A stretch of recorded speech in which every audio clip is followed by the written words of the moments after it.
Are you running a business, but you don't know how to deal with contracts? Are you overwhelmed when you even hear the word contracts? You don't know what is written inside. You are lucky, because today with me I have Sarah Fox. She specializes in contracts and she calls it 500 words. What it means? It means that the contracts are simple to understand, so you can use them to your advantage, because that's what they are for. Welcome, Sarah. Hi. Thank you very much for coming to my podcast, and you are taking the time to being here. Can you tell us a little bit more about yourself? What is it you do, so people can get to know you a little bit more? Hi, Vincent. So I'm Sarah Fox. I run a company called 500 Words, and my specialist expertise is creating contracts in somewhere around 500 words, particularly in the construction sector, for property investors, for clients, for retrofit organisations, for small consultancies, and even up to big subcontractors and their clients. So background as a construction lawyer for my sins,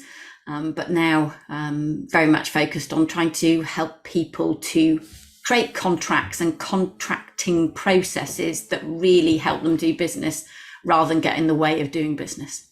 Yeah. Okay. Definitely, I agree with what you're saying, because I know when firstly I was raising some finance from investor, I've been recommended to use certain contract, but it was like 30 pages. I didn't know what is in that contract. and after when I sent it to that person, they were like, can you tell me what is that on that page and what is on that page? And I'm like, I don't know. I've been recommended to use it. And actually, like you mentioned, it was I didn't raise finance for that person actually, because that was in our way, the contract. So in a short, you are making the contracts 500 words, so you are making them easy to understand for both sides, right? Yeah, because fundamentally, a contract is about helping someone do business, to build a relationship, to keep a relationship going. You know, construction projects or property development projects take time. You have to hang around for a bit longer. It's not like buying a cup of coffee. You're not in and out. You have to work together. And I think a lot of the contracts we've got at the moment don't actually help that relationship, don't help build a good framework on which you can work together. They're just paper for the sake of paper. And you talk about a 30-page contract, but that's pretty small for the construction sector. You know, the average construction contract is over 100 pages long. Oh, wow. I guess I didn't do that many big projects yet.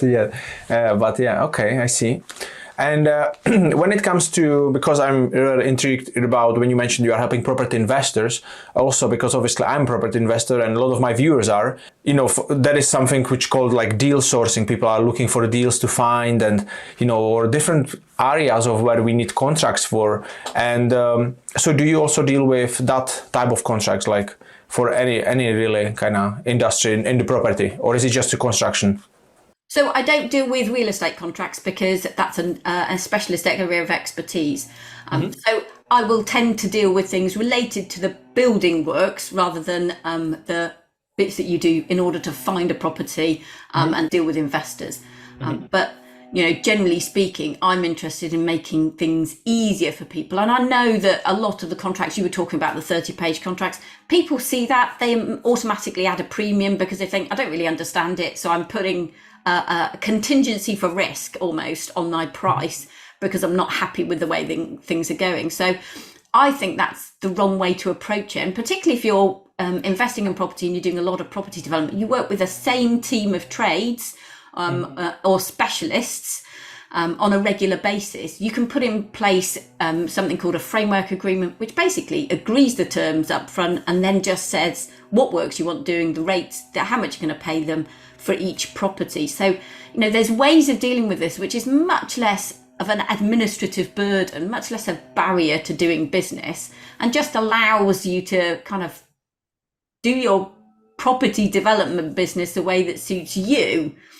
And also, I think the thing about the standard forms that you're talking about that are around, whether or not they're templates on the web or whether they're actually standard forms from some of the big publishers, they don't have any personality to them. They don't reflect who you are as a person, your background, your interests, your objectives, your values and everything else. So they're very, they're kind of fairly blank. They're like an aspirin. It's okay medication, but it doesn't do everything for everyone. It's just good enough. And I think that's, you know, I think that's a shame that we don't have better documents that help us do business. Yeah. I think it's like also like because it's very accessible, like when people can go on the website like Law Depot or something like that, and it just leads you, and it's gonna create like a generic contract for everyone the same. You just include your information of your company, but it doesn't understand what actually your business is about, right? Yeah, absolutely. But also, so it doesn't token your tone of voice, it doesn't reflect your values, but also because we're downloading them from effectively a chat bot, and we can't ask it questions. So we can't say, why did you put this clause here? And what does this clause mean? And how can I negotiate this bit? And what does that word actually mean? And why is this clause in there in the first place? And I got into this because I was training people on the big construction contracts. And every time I went to a training session about construction contracts, people would look at me and I asked them basic questions about, who pays whom, who's responsible for this sort of thing. And they didn't know, this was lawyers, contractors, consultants. And it frustrated me that we were spending so much time and money on documents which were basically a tick box, chuck it in a drawer, let's get on with it. Yeah. I was like, that's entirely, it's pointless, it seems to me. It's a waste of time, money, energy and effort and paper to do that. So I think it's really important that if we're going to have a document, it actually works. It records a commercial deal, so it reflects the commercial deal. So it's bespoke rather than a big chunk of paperwork. And also that it helps us to have processes that we can follow rather than having a whole set of standard processes, which we look at and go, well, I can't do that.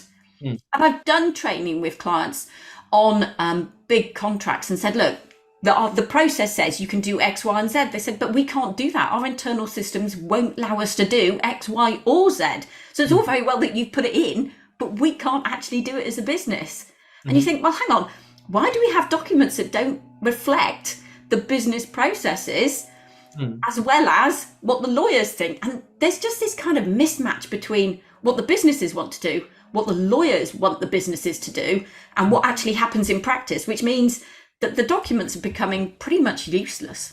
Also, I think I'm not that big in the game, like building things and developing. So it's really like very far from me, these things, and I don't even know if I want to do it. But the thing is, like when I started doing any business, doing in the UK for many years, I just wanted to start doing the business, start making money, and the contracts were always like somewhere like, I'll deal with that later.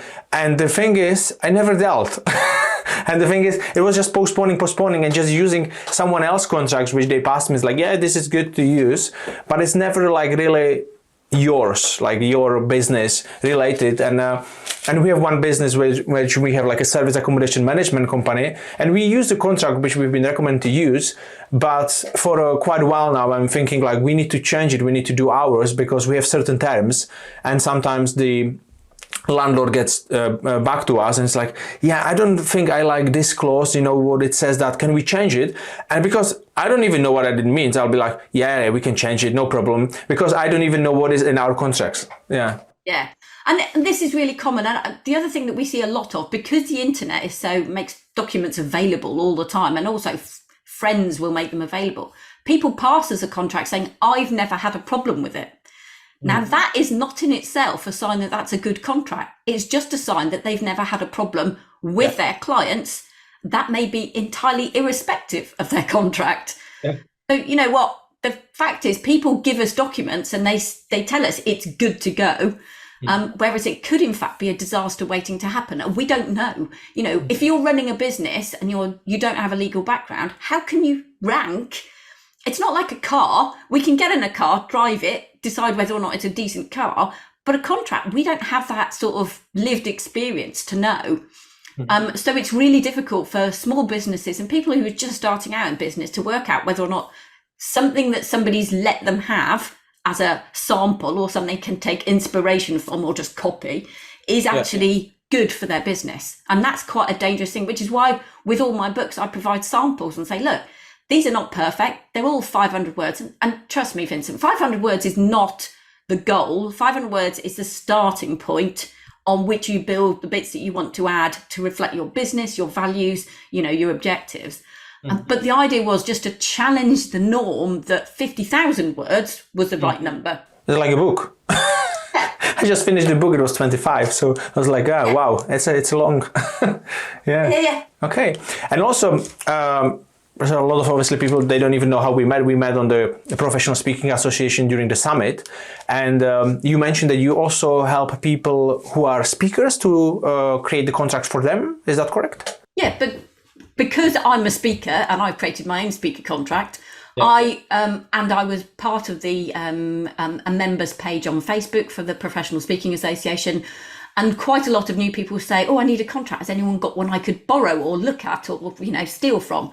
Yeah. And I was quite frustrated because I saw quite a lot of bad advice. I saw quite a lot of bad contracts being circulated. And I decided that wasn't the right thing. I don't particularly want speakers as my clients because my core expertise is with bigger corporates and is in the construction sector. So I've provided over the years a couple of different templates for members of the Professional Speaking Association. I've just updated the speaking template because we did one in 2020, which was slightly different time. I'm sure you recall there was a lot of virtual work going on. So we've updated it for 2024. And we've also done a podcast agreement because I've seen some terrible podcast agreements as well. And whenever I see something which I think is truly terrible and it's short enough, I just add my simplification tools to it. So I don't just work in the construction sector. I've worked with other businesses to simplify big contracts, particularly ones that are causing barriers to doing business, where they've tried to get a project off the ground and the contract has been the blocker. And I think that's a massive shame. So I try and simplify contracts across different sectors to make sure they don't block doing business, they actually facilitate it. Yeah, absolutely.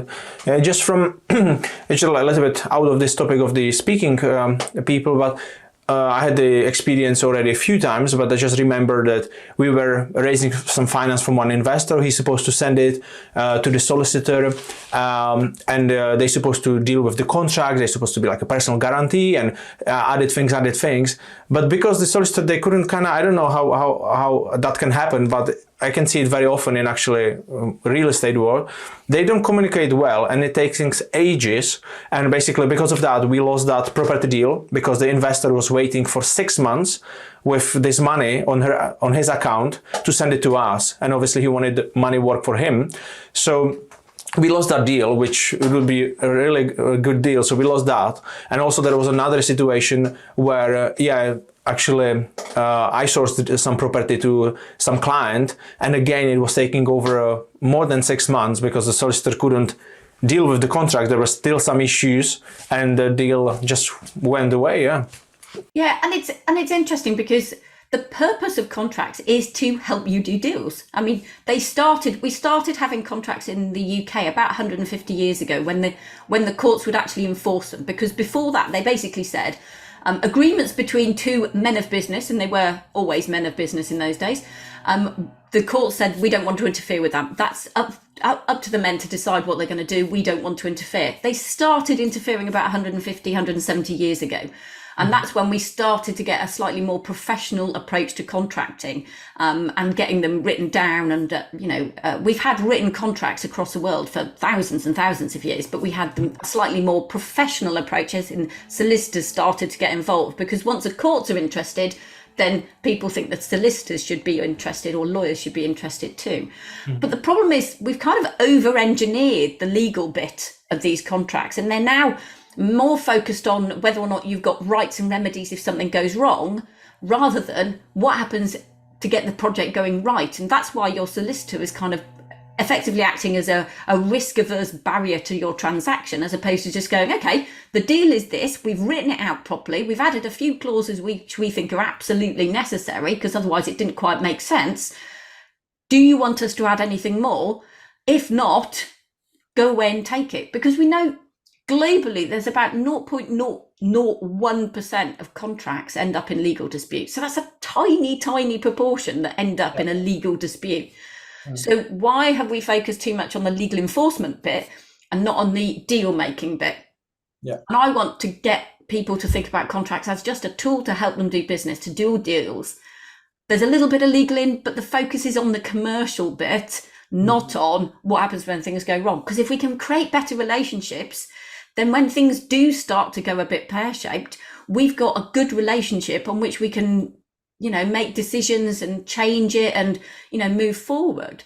And one of the things we should have learned from the pandemic in 2020 is that all the contracts in the world didn't mention the pandemic and what was going to happen.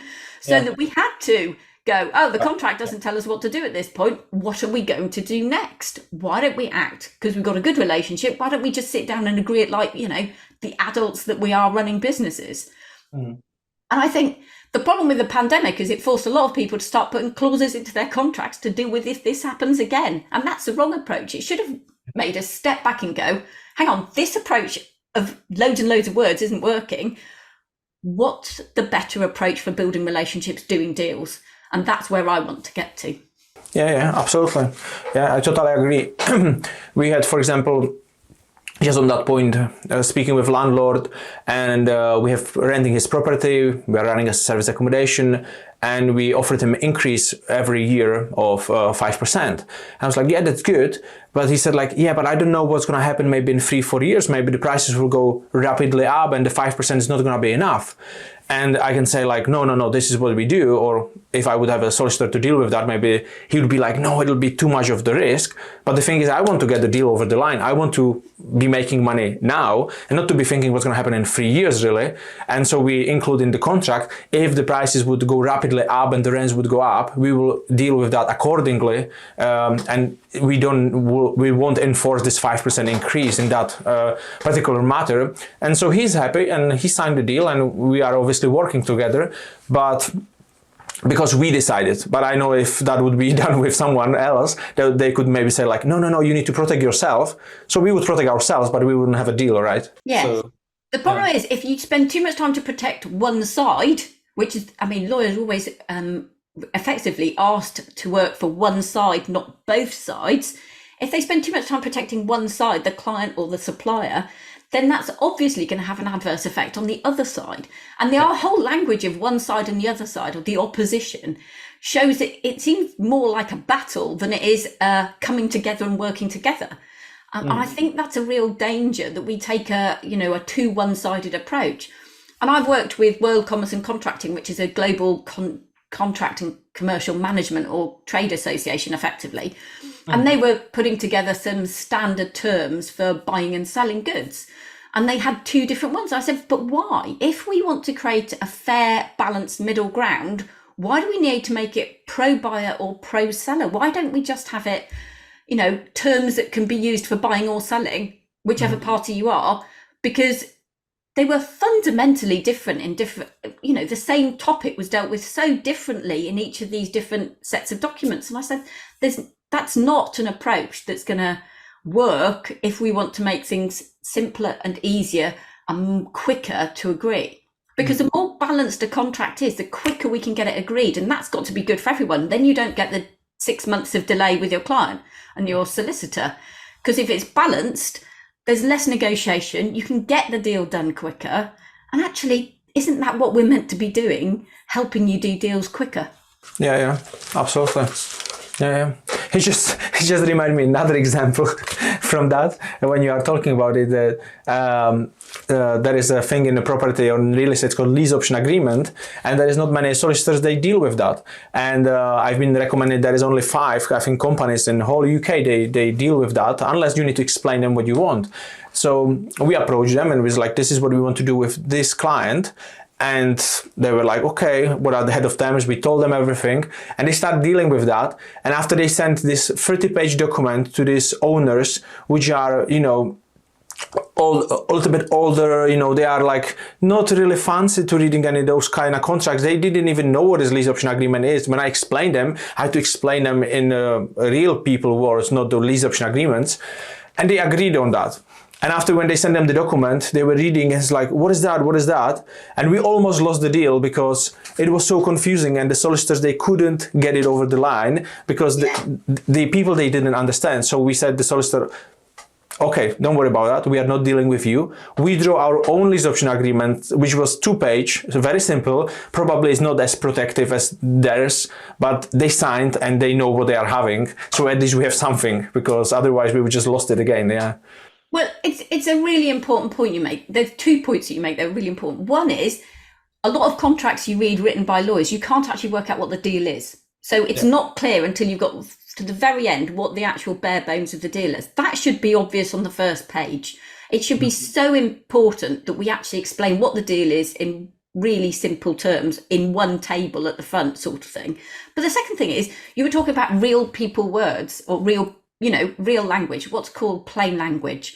And it's so difficult for lawyers to drop their training to use fancy terms, because that's been going on for 150 years, and to go for real people language. And I worked with a housing association that was doing a lot of alterations for vulnerable and disabled and elderly people. And their contract, I said, the problem is you're dealing with people who are in a very vulnerable position. They may not, be as alert as other people, and you've given them a contract, and there's no list of what they have to do. There's no simple thing that says what's going to happen at their property. It's their home you're going into. They need to know when it's going to start, what hours the contractor's going to work, when it's going to finish, how much they have to pay, what happens if things go wrong. They need this information, and you've hidden it. You've buried it in the text. Why would you do that? Why don't you just have this is what you have to do, this is the project, this is what we're going to do, this is how you're protected, this is what happens when things go wrong. And when I reorganized it, it's like, well, that makes logical sense. It's like, well, it makes sense to me, but the previous people who wrote this didn't think it made sense to them. Yeah, again, you reminded me something like when you mentioned about this written text, when we were buying first house through auction, and we've seen a lot of different legals documents. We were just downloading them, but we didn't have the money to get someone to check it out for us. It was like a very first beginning, and we were reading it, and it says like in the numbers sometimes like, okay, auction fee 5,000 plus VAT, and after somewhere in the 14th page, and you are also responsible for legal fees on the other side plus this and this, and everything in the words, even the numbers in the words, so you very easily miss them. And in the end, when they agree and the shuffle is done, you are like, instead of 6,000, it's like 12,000, and you are like, oh, where did that come from? Yeah, it's really common, and I see it quite often just in payment provisions between people in the construction project and a development project, where they put the payment provisions in words, so you can't see. It's like, oh, I'm going to be paid in how many days? I'm scanning looking for digits in this payment clause. There aren't digits. They put it in words and in letters, so therefore it's harder. And I've seen ones where retention is quite common on construction projects, as you know, where you keep a small proportion of the money otherwise due to the contractor in case of defects. And the longest period I saw was over 5 years between completing their works and getting paid the final amount of the retention. Well, the likelihood of anyone remembering that they got to chase it 5 years down the line is zero. So it's just a trick to move money around. And the problem with that sort of provision is it's really common, but it actually doesn't work for the parties at all, in terms of the suppliers don't get paid what they should. So they just up their prices. So it's kind of like we've got all these provisions which are really common, but have this law of unintended consequences, where if you say, I'm going to keep 5% of your fees for 24 months after you've finished, someone who's providing valuable works will just go, well, I'm just going to put 5% on all my prices because I know I'm never going to see that 5%. So it doesn't actually work in any way, shape or form. But because we've done it for such a long time, we continue to do it. And I'm kind of trying to challenge all of that and say, no, let's not do it the old way just because we've done it the old way. Let's check whether or not that works for everyone in the construction sector, because if it doesn't, then it's not really helping the sector as a whole. We need the whole sector to be sustainable, good skills. We need the right people going in. We want people to want to go into construction. We know we've got a massive skills shortage. But we also know that the construction sector builds incredibly valuable things for everybody, houses, hospitals, roads, schools, swimming pools, all that kind of stuff. Really, really important parts of the country are built by a construction sector who are completely undervalued. Yeah, absolutely. There's obviously shortage of the houses in UK, so we need people to build more houses, and if the contracts are the problems which are stopping it, so definitely you are doing a great job, that you are on the right track helping them to deal with that. So that's amazing. So we chatted a lot about, obviously, contracts. Also, we met on the PSA. We also already mentioned Professional Speaking Association, for people who don't know. You go and you speak on different occasions to deal with that contracts, and where would you go? So, traditionally, I'm previously a solicitor. I've also a qualified trainer, so I used to run full-day training courses, particularly for construction sector people. So they understood their contracts, they understood how to make them, what to do with them, how they can change them, how they can get out of them. So that's my background. And I branched into speaking partly because I loved it, but also because the number of people who can make contracts sound interesting, dare I say even sexy sometimes, is pretty few and far between. But contracts as a word is not a topic that people like. So if I talk about doing deals, people are interested. But if I talk about contracts, people's faces drop, their emotions drop, they get a bit, oh God, this is going to be really dull. Okay. So I've started to speak about really just to challenge some of the ideas around there about speaking. So whether it's about smart contracts and AI and whether or not that's going to solve all our problems, spoiler alert, it's not, or whether it's about how they can make deals and contracting as a process more central to how they do business. There's loads of data that says about 29% of any organisation are involved in contracts in some way, shape or form. And yet we consider the word contract means, oh, that's a legal team. That's just the legals. And it's not. 30% of any business involved in contracting. So we need to kind of get people to think about it differently. So I try and speak at trade association conferences and to property investor groups and that kind of thing, just to get them to think differently about their contracts so that they can stop thinking they're a barrier to doing business and start to embrace them and use them properly to get over that icky factor that contracts have for most people. Yeah, absolutely. I think like if you go to those organizations, and especially if there are people who are bringing a business, like they are doing those deals, so it's really important that they understand contracts which they are offering, because it's not always, some companies, they don't have their legal team and always for every deal they need to include them. So like us, we need to understand what is in it, and we do in some level, but not obviously in all of it. And now we are even hiring in new people who will be making more deals for us. So it's very important. So you go and you obviously help those organizations to understand those things so they can make those deals happen, right? Yeah, absolutely. Because, I want people to be empowered to use agreements, let's not call them contracts, agreements that help them do business. I want them to be written in a language that they can understand, so they don't have to ask a legal person every time they see a clause and go, I don't know what this means, what do I do with it? I want people to have things that are easy to use so that they don't get, embroiled in 6 months of email tennis with somebody else about, particulars of some boring clause on page 47 of their agreement. I think it's really important that when you set up a business, you set it up for success. You think about long term. If this is going to grow, and if I wanted to sell this business, for example, people are going to want to look at my contracts. If I've got no contracts, that's going to put a massive amount of people off. Yeah. But also, I think we forget that in England and under English law, and that applies across the UK, we have freedom to contract. So we can choose the terms on which we do business. Mm-hmm. We should choose the terms on which we want to do business. And we should choose them when we set up our business nice and early. We should stick with them. We should update them regularly to reflect how our business is changing. But, start simple.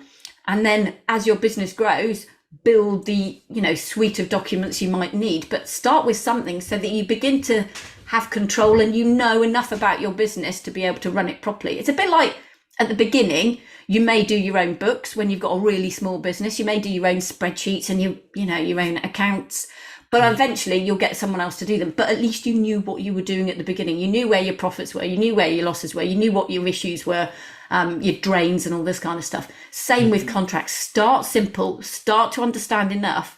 Then when you're a multi-million-pound business, get some lawyers in and give it all to them. But make sure that you still understand that those documents represent your business, represent you as an individual, your values and your businesses, and all that kind of stuff. And make sure the whole team knows what they're doing, because 30% of your business is dealing with these on a regular basis. If your whole team is empowered to write them, adapt them, negotiate them, then that's a massive strength for any business, and just makes it easier to do spend time doing the rest of the stuff which you love a bit more, should we say? Yeah, absolutely. Yeah, I'd rather do different things than, replying people like what changes they want in the contract. That's for sure. Well, why don't we all spend more time doing what we love? And that's not, for most people, contracts. Okay, for me it is, but that's because I'm nosy and I like contracts, and also because I want to change the whole, culture around contracts. I know that's a big ask, but I'm trying to get people to kind of go, yeah, okay, these could be really positive things in our business. Let's do it properly. Absolutely, yeah, definitely, I agree. So, and I'm assuming you mentioned you are based in Manchester, but I'm assuming you are working remotely with companies as well, right? So it doesn't matter where in UK people are, if they would like to do the contracts with you and their help. Yes, I work remotely, particularly for consultancy. I've done that remotely for many years. I've lectured remotely for over a decade for Salford University. So I've run shorter training courses remotely, but I prefer to do a full day course in person because I think it's just a much better experience. But yes, I'm happy to speak remotely and to consult remotely with people. My background is in English law. So, that does sometimes restrict it. But I know a lot of global companies will use English law as a background for running their contracts because English is a well understood language. We have quite good court systems. It's not true across the world. Not everyone has a working judiciary and working court system. So people are often quite happy to work under English law. So that's basically the only restriction. As long as you're happy with English law, or if you're simplifying contracts, then it doesn't matter where in the world you are, because I can simplify a contract from any part of the world. I prefer to work in English though. Yeah, absolutely. What about me in Scotland? Well, Scottish law is slightly different, but there's a lot of similarities.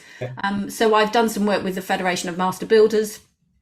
We've got a suite of contracts which are in English and in Scots law, and the differences for Scots law were fairly minimal, to be honest. I'm not an expert in Scots law, but the changes were not very significant.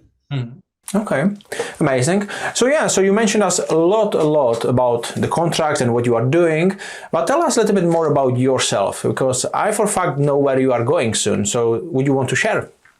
Yeah, so in April, I'm taking a 5-month sabbatical with my husband, and we're taking our tandem from Manchester, where we live, through France and Italy to Albania and Bosnia and Hungary, and back through Germany and Holland and back home. So we're doing about 8,000 kilometres over about 5 months. So that could be quite an exciting trip. So I'm learning Italian because I speak French pretty well.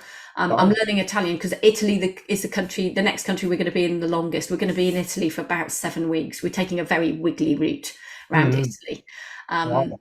Yeah, so it's really exciting. Are there good roads for like a tandem bike around? Or so France and Italy, we know are going to be great because we've been to both of them before on the tandem. We are looking at, there's a road in Kosovo that we want to go down which has tank traps, so we need to get permission before we can use that road safely.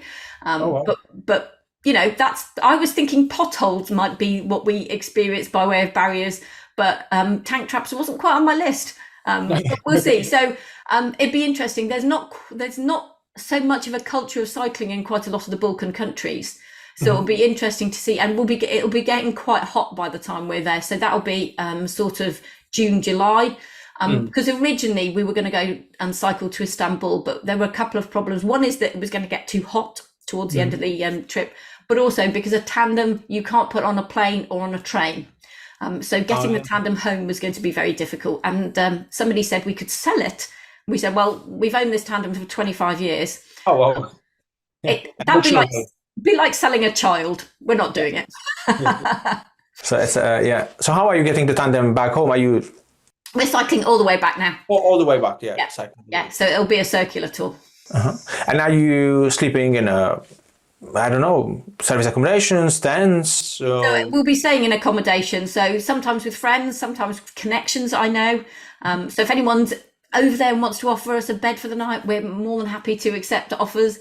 But mostly sort of small hotels, bed and breakfast. There's various things in Italy where you can stay in on farms.